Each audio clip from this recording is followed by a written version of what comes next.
starts to write to Azkaban to get Hagrid back, and an ad for the new Defense Against the Dark Arts teacher. I feel like I would have sent one of the bitch teachers on a broom to go get my fucking gamekeeper back. I wouldn't wait for an owl. Right? Go get that fucker. Yeah. Don't snail mail that. Filch. I don't care how much you hate it. Hop on one of the fucking brooms and get over there. Go. Hey, you're a piece of shit. I got something for you to do. Your cat's still asleep anyway. Shut up. Go. Yeah, they're going to go get Hagrid out of Azkaban because they know he's innocent now. He didn't do nothing wrong. And it's right then that Lucius comes in. He basically kicks the door open. Luscious Lucius is back! He's not looking so luscious, though. He's a little disheveled. His hair is all fucked up. I imagine him being out of breath. Like he just huffing and puffing. Walked up or ran up 6 flights of stairs. How does he know already that Dumbledore's back? He got word from the other governors. I'm assuming one of them at least was a little scared of what Lucius was going to do. So even though he may have wrote to Dobby, which it says here just a second, he probably also wrote to Malfoy and was like, hey, I told on you. Sorry. I'm going to assume that this narc was probably narking on someone else and been like, that guy told on you. He was going to find out one way or another. So if you voted against, I mean, some people are like that. They're like willing to put themselves out there and just be like, hey, I did this just so you know. I'm not going to have you find out from other people that we all did this. Right. Me and like 6 other people were totally like, fuck Lucius. Sorry, bro. We win. Yeah. And he has connections. Let's just be real. Oh, fuck yeah. And money. Well, money gets you connections. And he's pretty ballsy, threatening to curse their families. And they all told on him. Mm-hmm. So Dumbledore, like, calls him out on it. He's like, yeah, they kind of all seem to think that you were being kind of a dickbag. And they didn't want to deal with that. So I'm back now, because I'm the best person to deal with, like, the children attacks and stuff. And, Malfoy, because he's basically being attacked, goes, well, did you get him? Is it done? And Dobby gets to be smug as fuck and be like, yeah, actually, we did. Surprise. He says, well, we caught the guy who opened the chamber. It was the same person as last time. Mm-hmm. Voldy acting through somebody else. That's the difference, though. Yeah. Last time, it was just him. Yeah. This time, it's him with a proxy. Yeah, he's possessing some people. If they knew who opened the chamber the first time, going by that statement, why wouldn't they assume it would have been the same person? No, they didn't. They didn't know that he did it the first time until the second time. Until they found out that he did it, it was him doing it this time, did they realize that it was him that did it the first time.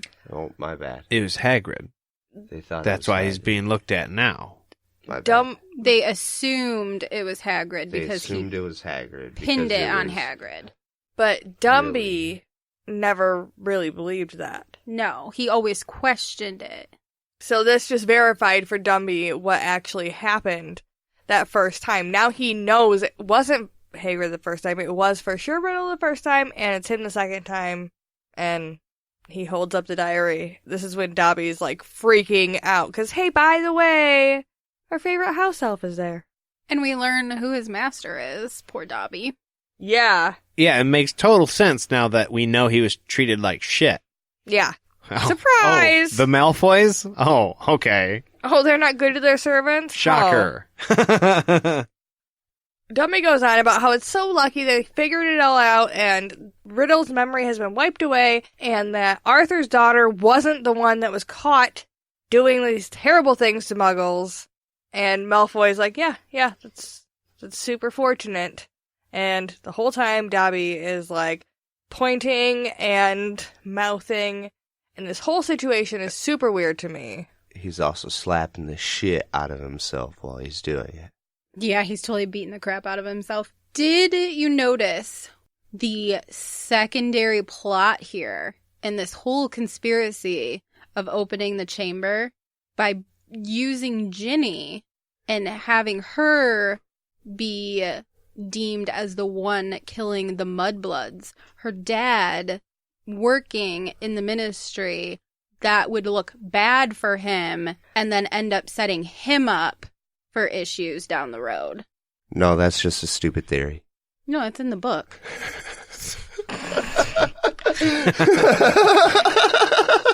I will say, yeah, because the Muggle Artifact Act, or whatever the fuck it was, is directly targeting Lucius. The Muggle Protection Act. Yeah. Yes, that. Okay. That was like a whole secondary plot I am there. trying my best, everybody. If you're a new reader to Harry Potter, I don't know why you have just joined the bandwagon and you're only on book 2 this late in the game. I'm going to try to be courteous of you right now and wait to really dive into this until later chapters in later books. But It gets answered later. I don't think it... Okay. Harry literally accuses Malfoy of giving Ginny the diary when he picked up that book in Flourish and Blots. And like you just said, it seems like it's a plot to discredit Arthur Weasley and the Muggle Protection Act.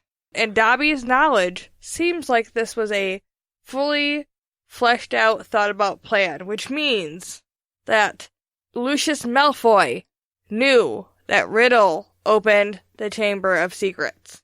Why wouldn't he? And needed to give somebody the diary so that Riddle would be able to use that person. He identifies Ginny as being a weak little first year, easy target. Okay, in this book, this makes sense. Mm-hmm. Put a pin in this, and I'm going to talk to you guys in like 5 books. Okay. Oh, it's going to go down Fair. in like 5 books, guys. Stay with us. But we can move on from this point from now, because I can't have any more discussions about it, because I'm a little heated. At this point, Lucius also gets a little heated, and he says, "Prove it, like a guilty motherfucker." Yeah, that's big red flag. You fucking did it. You just proved it by saying prove it. You told me everything I need to know. It is. That's a tell. He gets mad and he leaves, kicking Dobby out of the door like an abusive dickbag. Just want to say Dobby is, 3 feet tall? Yeah. Okay, so all told, he probably weighs something like 70 pounds. He's not human-sized. He's much smaller, so he's like a kid. Yeah. Try like 40. So we'll say 50, 60. Yeah. When he kicks him out the door, is it like a punt? Or is it like a forward kick?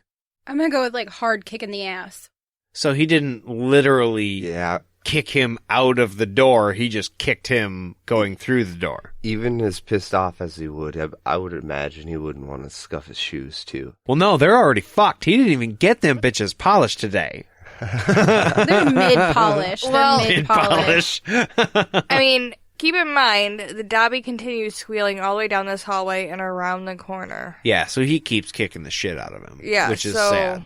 He's not kicking him lightly at all. And then Harry does something really, really weird. He's like, "Hey, can I give the diary back to Malfoy?" And Dumbledore goes, "Yeah, sure, why not? But why? Yeah. Why wouldn't you burn it? Why wouldn't you have somebody study it, look at it, figure out what the fuck he did to it, do something with it other than just give it back to the bad guy?"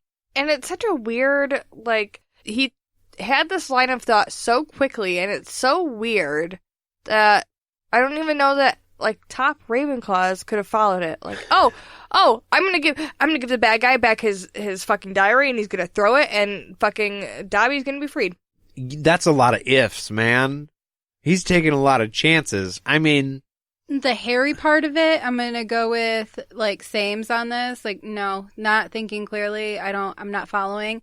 The Dumby saying okay, I'm going to go with, it was already, magic dead. It got magic the fuck up with the basilisk thing. It's dead. Yeah, how do you know? It was... But it had Voldemort. it had Voldemort stabbed. shit in it. They should want to look it over. Right. That's what I was saying. But Dumby about, says that the memories have been wiped out of it. because he looked at it for 2 seconds. Dummy needs to calm down. Yeah, Right. I think he knows, though. We Right. have to assume. We just said he knows everything. I mean, we said that, but I think I was joking. Oh. But there's an invisible line somewhere. I've He crossed doesn't it. know I mean- everything. Yeah, they should have looked at it, I think, before he just let it go back to Malfoy. But maybe he has more insight. Maybe he doesn't need other people to look at it. Maybe he knows it's fine and it doesn't matter. So Harry takes off down the hallway with his sock around the diary. His gross ass, slimy, gross sock. And I picture it like a fucking swinging, what is that called? Like when you put rocks in it and you're going A to hit mace? somebody with it? Yeah, Slingshot? like a slingshot, but just like a sling. Not, Not the shot part? yeah, no, not like what me and James had A when we were mace. kids, like shooting shit, like a hunk You're of talking material. like David and Goliath. Yeah, dude, you whip it around and so he flings it at Malfoy. That's a sling. Okay. Yeah, but just a sling. But then for him to like, oh, a sock, oh, gross, and then grab the sock, pull it off of the book because he knows he wants the book, and then to throw the sock is another weird reaction. That's one of the things I was saying. Why in the hell would Lucius even touch it, being as high class as he was, and being that it was a blood, mud, sweaty, nasty, dirty fucking sock that he knew what it was in the first place? Harry forced the sock into Malfoy's hand. My thing is, okay, the diary didn't need to be there. There was no point in the diary being in the sock. I think he used the diary as an excuse to leave Dumbledore's office right then. Well, or it was a distraction. But I'm just saying, if you shoved a gross sock, because I think Dumbledore knew, because Dumbledore knows everything. Dumbledore knew why Harry was gonna do that thing. They both saw Malfoy abusing Dobby, so I think Dumbledore knew what his goal was. He was trying to free the elf. Or at least that's Right. the opinion I always had. And I guess my thing is just, like, shove a random sock in his hand. He's gonna throw it. The elf's gonna catch it. You don't need the diary. And it'll be the same inevitable thing. Hard to argue that. I like that point. Dumbledore does know shit. He probably does know that Harry's main goal here isn't to freak out Lucius, it's to free Dobby. How he came up with this, who the fuck knows, but I think it would stand to reason of his non-correction of Dumbledore earlier. Best student, motherfucker. But yeah, he could have just chucked a sock at Lucius, assuming that Lucius wouldn't even want to touch it because it's gross laundry, and beneath him, Dobby catches it. I think we're gonna run to another break real quick, and we'll be back right after this.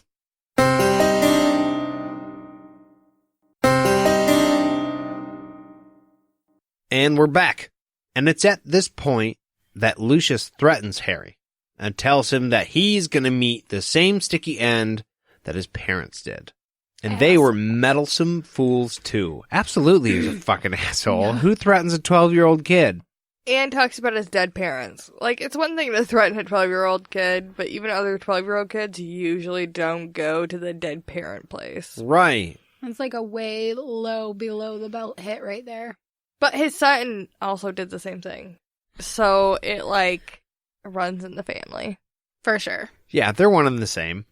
He tries to be like, Dobby, let's fucking go. But Dobby's like, I got a sock, dude. I'm a free elf. Master threw the sock. I fucking caught it. Dobby's free, bitch. I like it because Lucius is grabbing onto his last scrap of being in charge of the situation. Like, at least I have a house elf. I can boss around. And then even the house elf is like, actually, fuck you. And take his anger out on. Right. Yeah. If he was able to just catch the sock that he threw, why the hell wouldn't he just be standing outside like the shower or the bathroom or the laundry when they're throwing laundry that needs to go into the laundry basket? You know, like playing the wide receiver anytime anybody has a piece of clothing in their hand. Earlier in this book, Dobby made it very clear that the family that he worked for was very careful to never make it a problem like that. Like,